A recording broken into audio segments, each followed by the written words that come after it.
নবীন প্রবীণ মিলে মিশে ভোট দিব ধানের শীষে। 12 ফেব্রুয়ারি সারাদিন ধানের শীষে ভোট দিন। দেশ বাঁচাতে মানুষ বাঁচাতে নেই যে বিকল্প আর, ধানের শীষেই মুক্তি মিলবে, খুলবে সম্ভাবনার দ্বার।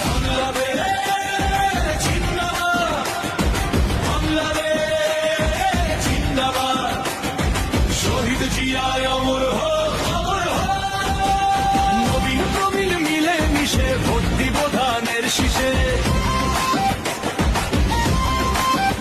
12 ফেব্রুয়ারি সারাদিন ধানের শীষে ভোট দিন। দেশ বাঁচাতে মানুষ বাঁচাতে নেই যে বিকল্প